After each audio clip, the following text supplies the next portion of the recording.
Hello everyone, అందరికీ hi అండి. So మనం ఈ కార్తీక మాసంలో అయితే ప్రతి ఇయర్ యాదగిరిగుట్ట టెంపుల్కి అయితే పోతాం అనమాట.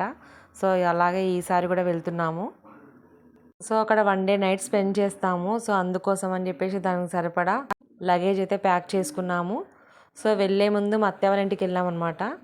సో అక్కడికి వెళ్ళి మా అత్తయ్యని పికప్ చేసుకున్నాము. సో 2 days అంటే ఒకరోజు ఈవినింగ్ వెళ్ళేసి నైట్ అక్కడ స్పెండ్ చేసి నెక్స్ట్ డే మార్నింగ్ పూజ అన్నీ చేసుకొని మళ్ళీ ఈవినింగ్కి బయలుదేరాలన్నమాట. సో అలా మార్నింగ్ ఆఫీస్కి అయితే వెళ్ళేసి వచ్చాక ఈవినింగ్ అయితే స్టార్ట్ అయ్యాము.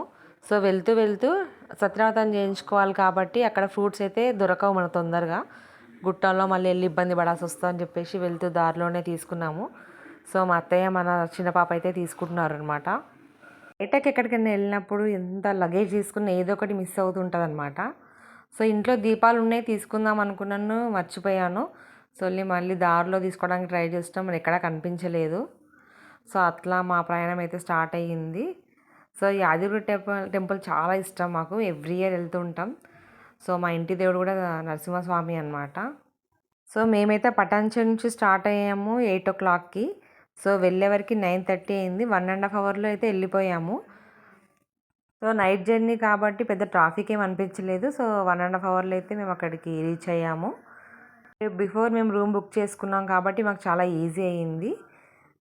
సో ఫైనల్లీ గుట్టకైతే రీచ్ అయిపోయాము. ఇంకా నెక్స్ట్ డే మార్నింగ్ కోసం కొన్ని ఫ్లవర్స్ అవి కావాల్సి ఉండే. సో వాటి కోసం అని చెప్పేసి మా అత్తయ్య మా చిన్న పాప చేసి వెళ్ళగానే మళ్ళీ టెంపుల్కి వెళ్ళాము. టెంపుల్కి వెళ్ళి ఆ రోజు కార్తీక పౌర్ణమి కాబట్టి సో దీపాలు పెడదామని చెప్పేసి సో లక్కీగా ఆ రోజే వెళ్ళడము, అది కార్తీక పౌర్ణమి అవ్వడం. సో సో కార్తీక దీపాలు కూడా వెలిగించాము. సో అట్లా డే అయితే బాగా గడిచింది. సో అక్కడ పెద్ద రష్ ఏం అనిపించలేదు ఆ టైంలో. సో ప్రశాంతంగా కూర్చొని దీపాలు వెలిగించడం, ఆ ప్రాసెస్ అంతా కూడా కంప్లీట్ చేసేసుకున్నాను. సో ఎవ్రీ ఇయర్ టెంపుల్కి వెళ్తాము, కార్తీక మాసంలో వెళ్తాం. బట్ కార్తీక పౌర్ణమి రోజు అయితే వెళ్ళను, ఫుల్ రష్ ఉంటుంది అని చెప్పేసి. సో ఈసారి అయితే అనుకోకుండా కార్తీక పౌర్ణమి రోజే వెళ్ళి దీపాలు వెలిగించడం చాలా బాగా అనిపించింది. అయిపోయిన తర్వాత రూమ్కి అయితే వచ్చేసాము. సో నైట్ డిన్నర్ వచ్చేసి మా అత్తయ్య పులిహోర చేసింది. సో టైం వచ్చేసి 10:30, 11 అయిపోయిందనమాట. సో పులిహోర తినడం కూడా అయిపోతుంది. సో నెక్స్ట్ డే మళ్ళీ మార్నింగే లేచాము. సో మార్నింగ్ సత్యనారాయణకి 7 o'clock వరకు టెంపుల్కి వెళ్ళిపోయాం అనమాట. సో 7 o'clockకి టెంపుల్కి వెళ్ళిపోయి వ్రతం అయితే జరిపించాను. వ్రతం చాలా బాగా జరిగింది. ఫస్ట్ వ్రతం చేయించాము. సో టైంకి అయితే అక్కడికి వెళ్ళాం మేము.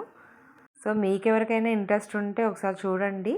అక్కడ టికెట్ వచ్చి 1000 రూపీస్ ఉంటుంది. సో అన్నీ కూడా వాళ్ళే ఇస్తారు. మనం కావాల్సినవి ఫ్రూట్స్ అలాంటివి తీసుకోవచ్చు. ఫ్రూట్స్ కానీ ఫ్లవర్స్ మనం తీసుకొని వెళ్ళొచ్చు.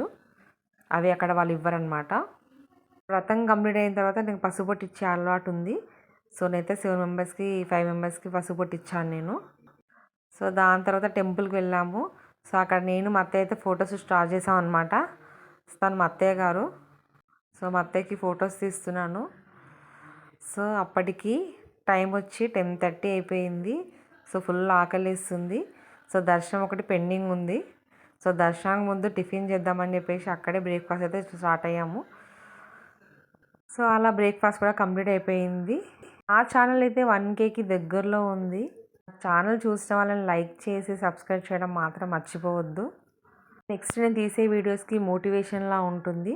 సో సబ్స్క్రైబ్ అనేది మర్చిపోవద్దు.